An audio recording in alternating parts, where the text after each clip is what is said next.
하나님 말씀 요한복음 6장입니다. 요한복음 6장 우리 60절 말씀에서부터 71절까지 말씀입니다. 우리 한 절씩 교독하시고 71절은 함께 읽겠습니다. 제자 중 여럿이 듣고 말하되 이 말씀은 어렵도다 누가 들을 수 있느냐 한데 예수께서 스스로 제자들이 이 말씀에 대하여 수군거리는 줄 아시고 이르시되 이 말이 너희에게 걸림이 되느냐. 그러면 너희는 인자가 이전에 있던 곳으로 올라가는 것을 본다면 어떻게 하겠느냐. 살리는 것은 영이니 육은 무익하니라. 내가 너희에게 이른 바는 영이요 생명이라. 그러나 너희 중에 믿지 아니하는 자들이 있느니라 하시니 이는 예수께서 믿지 아니하는 자들이 누구며 자기를 팔자가 누구인지 처음부터 아심이로라. 또 이르시되 그러므로 전에 너희에게 말하기를 내 아버지께서 오게 하여 주지 아니하시면 누구든지 내게 올 수 없다 하노라 하신다. 그때부터 그의 제자 중에서 많은 사람이 떠나가고 다시 그와 함께 다니지 아니하더라. 예수께서 열두 제자에게 이르시되 너희도 가려느냐. 시몬 베드로가 대답하되 주여 영생의 말씀이 주께 있사오니 우리가 누구에게로 가오리까. 우리가 주는 하나님의 거룩하신 자이신 줄 알고 알았사옵나이다. 예수께서 대답하시되 내가 너희 열두를 택하지 아니하였느냐. 그러나 너희 중에 한 사람은 마귀니라 하시니 이 말씀은 바로 시몬의 아들 유다를 가리키십니다. 그는 열두 중에 하나로 예수를 팔자러라. 아멘. 예, 오늘은 31과입니다. 영생을 주는 진정한 떡 네 번째 시간으로 오늘 말씀을 6장의 말씀을 정리하고 그렇게 마무리해 나가도록 하겠습니다. 그래서 여러분들이 본문 내용분해를 보시면 영생을 주는 진정한 떡이 6장 22절 말씀에서부터 이제 71절까지 있는 말씀에서 오늘 제일 마지막엔 A-로서 예수님의 교훈을 거부하고 떠나가는 사람들이 많았고 이제 예수님의 12제자만이 가버나움에 남은 것에 관한 이야기를 전개해 나가게 됩니다.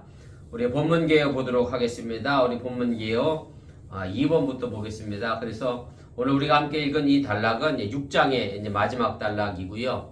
생명의 떡과 관련한 예수님의 교훈으로 인해서 유대인들의 수군거리고 논란했던 것과 더불어서 이제 제자들조차도 그 말씀에 대하여 수군거리고 논란을 일으키는 그런 제자들의 상반된 태도가 오늘 본단락에 이제 등장을 하게 됩니다. 그래서 예수님이 그 앞에서 이제 살과 피를 먹어라라고 이야기했던 것을 여러분들이 기억하시겠습니다만은 그 말씀 앞에 이제 제자들조차도 말 그대로 문자 그대로 받아들인 거죠. 예수님의 살과 피를 먹으라면 우리가 뭐 식인종이 되란 얘기냐. 그래서 그 말씀을 이해하지 못해서 너무 어렵다라고 이제 수군거렸고. 예수님께서 이 말씀은 이제 그렇게 문자적 차원으로서 살과 피를 먹으라고는 의미가 아니라 영적인 차원의 교훈임을 이제 밝혀 주시게 됩니다. 그러나 이런 예수님의 말씀은 결국 육적인 욕구를 따라 예수님을 쫓았던 많은 사람들로 하여금 예수님을 떠나가게 만드는 결과를 이제 만들게 됐고요. 그래서 이제는 베드로를 비롯해서 12제자만이 예수님과 함께 남아 있는 것으로서 오늘 이 단락은 이제 마무리되게 됩니다.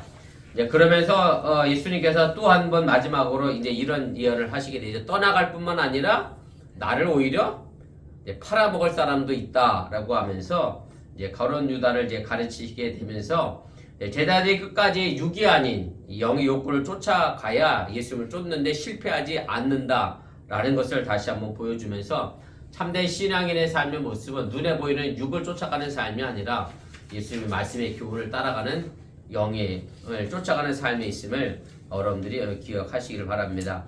그래서 예수님께서 이제 이것을 통해서 자신의 십자가 고난을 이제 이야기하시는데 자신이 십자가 고난을 당하는 것은 뭐 힘이 없어서 약하거나 아니면 미래를 예측할 수 없는 능력이 없어서가 아니라 이미 다 아시면서도 기꺼이 우리를 위하여 자신의 살과 피를 내놓으신 것에 관하여 그래서 죄인들을 위한 진정한 영생을 주는 진정한 떡으로서의 삶을 오늘 우리에게 가르쳐 주시고 그 행위를 드러내시게 됩니다. 우리 2페이지에 우리 본문 주석 보도록 하겠습니다. 자, 그럼 예수님의 이제 살과 피에 관하여 제자들이 어떻게 반응을 했느냐라고 하는 얘기인데 오늘 60절 말씀입니다. 제가 다시 읽어 드릴게요. 제자 중 여럿이 듣고 말하되 이 말씀은 어렵도다 누가 들을 수 있느냐 한데 라고 이제 이야기를 합니다. 그래서 예수님의 말씀에 대해서도 이제 수군거리고 있었던 제자들이 있었다라고 하는 얘기고요. 이미 제가 각 주에 달아드렸습니다만 요한복음 6장 41절 말씀에 보면 저자가 하늘에서 내려온 똥이라고 한 말에 대하여 이제 서로 수군거렸던 유대인들의 모습이 이제 등장을 하게 되는데 역시 제자들도 이제 수군거렸음에 관하여 이야기를 하게 됩니다. 그리고 여기에 이제 수군거렸던 이 제자들 결국은 이제 예수님을 떠나가는 그런 상황을 만들어내게 됐는데 이 부분은 이제 요한 공동체 안에서 1세기 후반에 요한 공동체를 배교하고 떠나간 사람들에 관한 것으로 우리가 유추를 해볼 수 있고요. 특별히 요한 서신에서 요한 공동체를 배신하고 떠나간 사람들을 어떤 성향으로 보고 있느냐면 초대교회의 가장 큰 이단이었던 영지주의 이단의 성향이 있는 사람들이 예수님의 이 공동체, 요한의 공동체를 떠나가게 됩니다. 왜냐하면 영지주의자들은 말 그대로 영이 최고의 우선순위였습니다. 그래서 육신은 악하다라고 생각을 했는데요. 그래서 예수님께서 요한복음 1장에 보면 말씀이 육신이 되어 이 땅에 어떻게 하셨죠? 내려오셨잖아요. 그래서 하나님의 말씀이 악한 육신에 임했다는 것 자체를 영지주의자들은 받아들이지 못한 게 왜냐하면 육신이 악한데 어떻게 하나님의 말씀이 육신으로 오느냐 그 성육신 사건을 이해하지 못했고요. 그 다음에 예수님께서 자신의 살과 피를 내놓는 육신을 내놓는 이 성찬 애찬에 관하여도 그 의미를 제대로 해석하지 못해서 결국 영을 우선시하고 육을 악하게 생각했던 영지주의자들은 이제 1세기 후반부에 요한의 공동체를 떠나가게 되고 그래서 영지주의가 기독교 역사에서 가장 초대교회의 큰 이단의 모습으로 이제 등장을 하게 됩니다. 지금도 영지주의 비슷한 사람들이 많이 있긴 합니다만은 조금 약간 다른 말로 하면 신비주의에 가까운 사람들, 육신은 약하게 생각하고 뭘까 신령한 것만 쫓아가는 사람들도 어떻게 보면 영지주의 한 뿌리라고 해도 틀리지가 않습니다. 자, 2번입니다. 그래서 떡을 주실 줄 알고 예수님을 따르고 있었는데 떡 대신 예수님께서 자기 자신을 먹어라, 내 살과 피를 먹어라 이렇게 말씀하셨으니 아마 제자들도 황당했을 것이다. 우리가 그렇게 생각해 볼 수 있고요. 왜냐하면 이 말씀에 대하여 제대로 이해하지 못했기 때문에 그렇다라고 하는 얘기고 예수님은 실제로 자신의 살과 피를 먹으라고 하는 의미가 아니라 자신을 따라서 예수님과 같은 사람으로서 예수님처럼 살아갈 것을 우리에게 말씀해 주신 것이지 결국 우리에게 살과 피를 실제적으로 먹으라고 우리에게 말씀한 것이 아니라고 하는 얘기입니다. 이때 당시 제자들이 그것을 이해하지 못할 수밖에 없는 이유도 충분합니다. 왜냐하면 한 번도 그런 말씀을 들어본 적이 없었던 상황이었고 이런 예가 어떨지 모르겠습니다만 앞을 보지 못하는 사람에게 무지개 색깔을 상상해 보라고 빨간, 노랑, 파란 거 있다고 얘기해봐야 그게 상상이 안 되는 것처럼 아마 이때 당시 예수님을 떠나갔던 제자들 또한 그런 상황에 직면하지 않았을까 그렇게 유추를 해 볼 수가 있습니다. 자, 2번입니다. 그래서 수군거리는 제자들에게 예수님이 이제 뭐라고 대답해 주시느냐 오늘 61절 말씀부터 이제 65절까지 말씀에 이제 대답을 해 주시는데 제가 다시 한번 읽습니다. 예수께서 스스로 제자들의 이 말씀에 대하여 수군거리는 줄 아시고 이르시되 이 말이 너희에게 걸림이 되느냐 그러면 너희는 인자가 이전에 있던 곳으로 올라가는 것을 본다면 어떻게 하겠느냐 살리는 것은 영이니 유익은 무익하니라 내가 너희에게 이른 말은 영이요 생명이라 그러나 너희 중에 믿지 아니하는 자들이 있느니라 하시니 이는 예수께서 믿지 아니하는 자들이 누구며 자기를 팔 자가 누구인지 처음부터 아심이로라 또 이르시되 그러므로 전에 너에게 말하기를 내 아버지께서 오게 하여 주시 아니하시며 누구든지 내게로 올 수 없다 하였노라 하시니라. 수군거리는 제자들에게 예수님께서 이 말씀을 하시면서 제일 먼저 던진 질문이 뭐냐면 내가 한 이 말이 너희에게 걸림이 되느냐라고 이제 물으십니다. 그래서 여기서 이 걸림이 된다라고 하는 헬라어 원어의 단어는 스칸달리 제이가 사용됐고요. 감이 오시겠습니다만 이 단어의 어원을 통해서 지금 영어에 스캔들이 유래됐다라고 하는 얘기고 스캔들은 그래서 어떤 의미가 있느냐면 걸리게 하고 넘어지게 하고 죄를 짓게 하는 그런 의미가 있고요. 이것뿐만 아니라 또 이 스캔달리제이는 어떤 의미가 있느냐면 성나게 하고 화나게 하고 노하게 하는 그런 의미로도 이 단어가 쓰였습니다. 그래서 이 말이 너에게 걸림이 되느냐라고 예수님께서 물으셨다라고 하는 얘기는 제자들을 포함해서 많은 유대인들이 예수님의 이 말씀에 대하여 얼마나 화가 나고 성이 났는지 불평하고 항의하고 있음에 대하여 오늘 이 스칸달리제이라는 단어를 통하여 우리가 이제 짐작을 해볼 수가 있게 됩니다.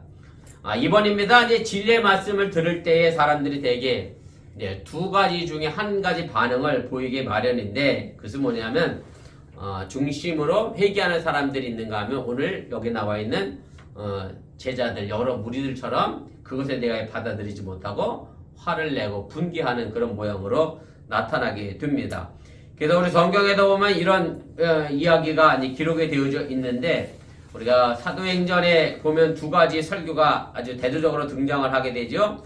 하나는 오순절 성령 강림 이후에 베드로가 복음을 전했을 때 많은 사람들이 베드로의 복음을 듣고 뭐라고 그랬죠? 제가 각주 2번에 달아드렸는데 이렇게 얘기합니다. 사도행전 2장 37절입니다. 그들이 이 말을 듣고 마음에 찔려 베드로와 다른 사도들에게 물어 이르되 형제들아 우리가 어찌할꼬 예수님이 너희들을 못 박았다라고 얘기했을 때 이 사람들은 그 말을 듣고 어떻게 하면 내가 회개하겠느냐 어떻게 하면 이 죄를 내가 갚아 나갈 수 있겠느냐라고 반응을 보였고요. 그런데 이제 사도행전 7장에 가면 스데반도 똑같은 내용의 설교를 하게 됐는데 그때 물론 거기 사도 바울도 같이 있었습니다만 그때 사람들은 스데반을 향하여 어떻게 하죠? 돌을 던졌죠. 오늘 사도행전 7장 54절에 보면 마음은 똑같이 찔렀는데 하나는 회개했고 하나는 이를 갈면서 돌을 던졌다라고 하는 얘기입니다. 3페이지 제일 위에 3번입니다. 그래서 예수님은 이어서 62절에 이런 말씀을 하십니다. 마음이 너희가 걸림이 되느냐라고 하시면서 인자가 이전에 있던 것으로 올라가는 것을 본다면 너희가 그럼 어떻게 하겠느냐? 걸림이 될 뿐만 아니라 그럼 내가 다시 있는 자리로 올라가겠다라고 이야기할 때에 우리가 이 말씀을 언뜻 들으면 예수님이 뭐 하실 것처럼 들리냐면 마치 승천하시는 것처럼 이렇게 들리는데 사실은 요한의 사상에서 올라간다라고 하는 의미는 승천의 의미가 아니라 십자가 사건과 연결되어져 있는 그런 단어라고 하는 사실을 여러분들이 기억을 하시기를 바랍니다. 왜 그런가 하면 5번입니다. 이것이 우리가 요한복음 3장 13절 말씀에 이미 이 표현이 한번 등장했는데 거기 보면 이렇게 돼 있어요. 모세가 광야에서 뱀을 든 것 같이 인자도 들려야 하리니. 그래서 인자가 들려야 한다는 얘기가 하늘로 올라간다는 의미가 아니라 모세가 장대에다가 뱀 다른 것처럼 예수님이 십자가에 못 박혀야 한다라고 하는 그런 의미로 사용된 단어이고요. 그래서 예수님께서 내가 이전에 있던 것으로 올라간다라고 하는 얘기를 십자가에 들려야 한다는 말씀으로 이미 한 거고 그래서 요한복음에서는 이 십자가와 그다음 부활과 승천은 한 꾸러미로 연결되어져 있는 그런 의미인 것을 여러분들이 깨달으시기 바랍니다. 그래서 십자가의 죽음이 비참한 죽음이 아니라 영광스러운 부활과 승천과 연결되어져 있다라고 하는 사실을 여러분들이 이해하시면 되겠습니다. 그래서 61장 62절을 의역해서 설명하면 이렇게 우리가 해석을 해볼 수가 있습니다. 6번인데 한번 보세요. 제가 아주 제대로 의역했습니다. 지금 이런 말을 듣고도 걸림이 된다면 스캔들이 된다면 내가 실제로 이 말대로 십자가에 달려서 피를 흘리고 살이 찢기는 것을 두 눈으로 똑똑히 본다면 너희가 그럼 어떻게 되겠느냐라고 이렇게 질문을 하시는 건데 그래서 이 질문을 통해서 걸리는 것이 정도가 아니라 어떻게 되지? 결과적으로 보면 전부 무서워서 꽁지가 빠지도록 도망가는 상황을 예수님께서 미리 알고 계셨고 그래서 예수님이 제자들 속에 믿음이 없음에 관하여 이야기하고 계심을 여러분들이 또한 깨달으시길 바랍니다. 7번입니다. 근데 제자들이 이럴 수밖에 없었던 것은 철저하게 세상적이고 육적인 사고 방식 때문에 생명을 주시는 성령을 그들이 받아들이지 못했고 또 예수의 말씀을 통해서 역사하지 못하게 됐다라고 하는 얘기입니다. 그리고 이 말씀에 뒤어서 이제 63절, 64절에 이렇게 이어 말씀합니다. 살리는 것은 영이니 육은 무익하니라. 내가 너희의 이른 말은 영이 생명이라. 그러나 너희 중에 믿지 아니하는 자들이 있느니라 하시니 이는 예수께서 믿지 아니하는 자들이 누구며 자기를 팔자가 누구인지 처음부터 아심이라. 이어서 이렇게 말씀하시면서 여기서 영은 살리는 것이라 라고 얘기했는데 왜 영은 살리는 것이냐면 영은 바로 하나님의 권능을 의미하기 때문에 그렇고요. 육은 인간의 연약함을 의미하기 때문에 결국 육은 우리에게 무익할 수밖에 없음에 관하여 이야기를 하게 됩니다. 그래서 이런 사상과 상황은 어디에도 나와 있느냐면 이미 여러분들이 속회공과 시간에 지난달에 아마 했었을 것 같은데 마태복음 16장 17절에 보면 이제 베드로가 예수님이 누구신지에 대하여 이제 고백했을 때 예수님께서 베드로에게 하셨던 말씀입니다. 무슨 말씀을 하셨느냐면 이제 각주 4번에 보시면 보세요. 시몬 베드로가 대답하여 이르되 주는 그리스도시요 살아계신 하나님의 아들이시니다. 예수께서 대답하여 이르시되 바요나 시몬아 내가 복이 있도다. 이를 내게 할게 아니는 혈육이 아니요 하늘에 계신 내 아버지시니라. 그래서 예수님께서 베드로가 이 사실을 안 것은 육으로 한 게 아니라 영으로 하나님의 능력으로 권능으로 알았음에 관하여 이야기하고 있는 것이고요. 바로 요한복음의 내용도 바로 이런 부분에서 영은 우리를 살리지만 육은 우리에게 무익한 것이 될 수밖에 없음을 다시 한번 이야기를 해 주시게 됩니다. 그래서 영의 도움이 없는 인간의 연약함은 곧 소용이 없고 죽을 수밖에 없음에 관하여 말씀을 해 주고 계십니다. 우리 4페이지 제일 위로 가겠습니다. 9번입니다. 그래서 이런 의미에서 예수님께서 65절에 이어서 이렇게 말씀합니다. 또 이르시되 그러므로 전에 너희에게 말하기를 내 아버지께서 오게 하여 주시지 아니하시면 누구든지 내게 올 수 없다 하였노라. 계속해서 예수님이 하신 말씀이죠. 아버지께서 너희들을 나에게 보내줬다. 하나님이 보내지 않으면 내게 올 사람이 없다라고 하면서 결국 요한의 신학에 의하면 하나님 아버지가 믿음에 이르는 능력을 주시는 분으로 이야기되고 있고 그 하나님이 우리에게 그 능력을 주시지 않으면 누구라도 온전한 믿음을 가질 수 없음을 분명하게 이야기를 하게 됩니다. 마지막 3번입니다. 예수님의 말씀에 대한 상반된 두 가지 반응이 이제 나오게 됩니다. 66절부터 이제 71절까지의 말씀인데 제가 다시 한번 읽어드립니다. 그때부터 그의 제자 중에 많은 사람이 떠나가고 다시 그와 함께 다니지 아니하더라. 예수께서 12제자에게 이르시되 너희도 가려느냐? 시몬 베드로가 대답하되 주여 영생의 말씀이 주께 있사오니 우리가 누구에게로 가오리까? 우리가 주는 하나님의 거룩한 자이신 줄 믿고 알았사옵나이다. 예수께서 대답하시되 내가 너희 12를 택하지 아니하였느냐? 그러나 너희 중에 한 사람은 마귀니라 하시니 이 말씀은 가로 시몬의 아들 유다를 가리키심이라. 그는 12 중에 하나로 예수를 팔 자러라.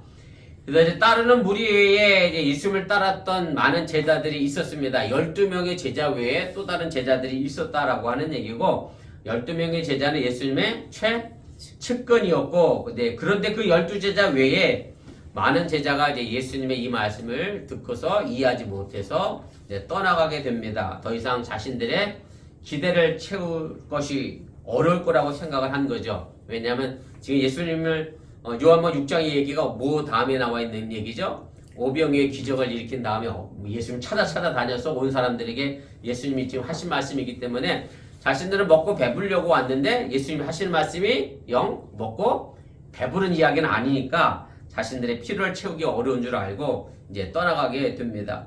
아마 이런 모습을 예수님은 안타까운 마음으로 이제 보셨을 거고 그래서 최측근이 12제자에게 물으시죠. 너희도 그럼 가겠느냐? 라고 이제 묻게 되는데 우리가 이 말씀을 지금의 우리의 상황에 다시 맞게 질문을 해 본다라고 하면 이렇게 우리가 질문해 볼 수가 있습니다. 우리 장로님 기억 나시는지 모르겠는데 어저께 그저께군요. 지방의 교회 설교에 감리사님이 설교한 내용 가운데 기도는 다 응답이 될 수도 있고 다 응답이 아닐 수도 있다. 왜 그러냐면 내가 원하는 대로 응답받는다 생각하면 응답이 안 될 수 있지만 내가 하나님과 교통하는 의미로 기도를 하면 그것은 다 응답 받는 거다. 이런 얘기를 했는데 사실 이제 이런 부분에서 우리가 좀 생각해 볼 게 뭐냐면 이제 제가 그 다음을 이렇게 썼기 때문에 그래. 한번 보세요. 너희도 너희가 원하는 것을 주지 않는다고 떠나려느냐? 쉽게 말하면 내가 기도한 대로 하나님 뭔가 응답하지 않았으면 너희도 그럼 떠나가겠느냐라고 하는 얘기고, 예수 믿어도 뭐 내 인생이 내 마음대로 뭐가 잘 안 되고 복 받는 것 같지 않으면 너희도 그럼 나를 떠나겠느냐, 이런 의미로 우리가 지금 이 시대에 우리가 생각해보고 우리가 그 질문을 우리들 스스로에게 던져볼 필요가 있다라고 하는 얘기입니다. 4번입니다. 그래서 이것에 대하여 이제 제자들을 대표해서 베드로가 단호하게 이야기하죠. 주여 영생의 말씀이 주께 있기 때문에 우리가 다른 곳으로 절대 가지 않겠다. 그러면서 우리는 주님께서 하나님의 거룩하신 자인 줄을 우리가 알고 믿었다라고 이제 이야기를 하게 됩니다. 그래서 떠나지 않고 제자로서 스승을 따르겠다라고 말한 거고요. 예수님의 말씀을 믿는 것이 이제 베드로는 영생의 기름을 분명하게 이야기를 하고 있고, 그리고 베드로는 예수님이 하나님의 거룩하신 자, 쉽게 말하면 이 거룩이라는 의미가 제가 언젠가 한번 말씀드렸습니다만, 거룩은 뭔가 완전해라는 의미가 아니라 세상과 구별되고 분리됐다라고 하는 의미로서 예수님의 세상과 다른 그런 분으로, 하나님께 속한 분으로 고백을 하게 됩니다. 그래서 하나님께서 특별하게 파송하신 분으로 이제 베드로가 이제 고백을 하게 되고, 예수님이 하늘로부터 왔다는 것을 이제 베드로는 이제 받아들이게 됩니다.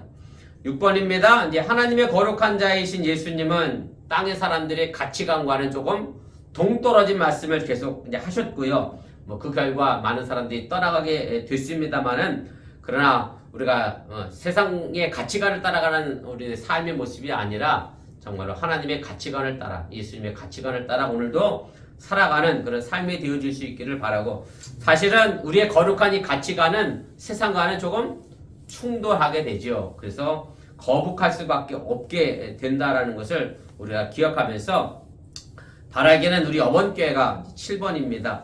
7번은 내가 그대로 한번 좀 읽어보겠습니다. 그래서 어번교회는 정말로 베드로의 고백처럼 영생의 말씀이 있는 곳, 하나님의 거룩한 자들이 모인 곳, 사탄들이 우리 어번교회를 보면 이를 달고 부통을 터뜨리는 곳, 사탄에게는 가장 불안하고 불편한 교회, 세상 앞에서 당돌하고 당대하고 당당한 교회, 그 교회가 바로 우리 어번교회함을 여러분들 또한 믿으시기를 바랍니다. 이제 많은 사람들이 예수님을 곁을 떠나갈 때 아마 베드로의 이 고백이 예수님에게는 큰 힘이 아마 됐을 겁니다. 그래서 바로 여러분들의 신앙의 헌신의 삶이 우리 어번교회를 든든히 지켜나가는 또한 기둥이 되고, 또 성도 간에 또 목회자에게도 큰 힘이 된다는 사실 또한 여러분들이 기억하시고, 오직 주님 안에만 생명의 말씀이 있음을 여러분들이 잊지 마시기 바랍니다. 이제 베드로는 이렇게 열심히 얘기를 했는데, 이제 베드로가 한 가지 모르는 사실이 있었죠. 가룟 유다가 예수님을 파는 것에 대하여는 알지 못했고, 결국 이제 그런 결과를 이제 만들어 내게 됐는데, 그래서 우리가 이 부분에 있어서 내가 베드로가 될 것이냐 아니면 가룟 유다가 될 것인가에 대하여 다시 한번 좀 생각해 볼 수 있기를 바랍니다. 우리 마지막 5페이지입니다. 11번, 12번인데 제가 11번, 12번은 좀 그대로 좀 읽어보도록 하겠습니다. 함께 보시면 좋겠습니다. 가지 않겠다는 것은 주님의 살을 먹고 피를 마시겠다는 것입니다. 주님의 살을 먹고 피를 마시는 삶은 살을 찢기시고 피를 흘리신 주님과 하나가 되는 삶입니다. 예수님의 심장이 내 심장이 되고 내 팔다리가 예수님의 것이 되는 삶입니다. 예수님의 심장으로 영혼을 보고 예수님의 눈으로 세상을 보고 예수님의 피로 사람을 사랑하는 삶입니다. 예수님이 불쌍히 여기시는 사람을 불쌍히 여기시고 예수님이 용서하는 사람을 용서하시는 삶입니다. 예수님이 당하신 오해와 고난을 나도 당하는 삶이 베드로처럼 내가 떠나지 않겠다라고 고백하는 삶이고, 바로 그런 삶의 말씀이 여러분들에게 있을 수 있기를 바랍니다. 사실 그러나 영생의 말씀이 있는 곳에는 늘 두 마음을 가질 수밖에 없습니다. 떠날 것이냐 남을 것이냐의 갈등 속에서 여러분들이 떠나는 삶이 아니라 남는 삶을 살아가시기를 바라고, 정말로 주님 말씀을 묵상하고 순종하고 사랑하면서 그렇게 살아감으로써 생명 있는 그런 하나님의 자녀가 될 수 있기를 주님의 이름으로 간절히 축원을 드립니다. 우리 잠깐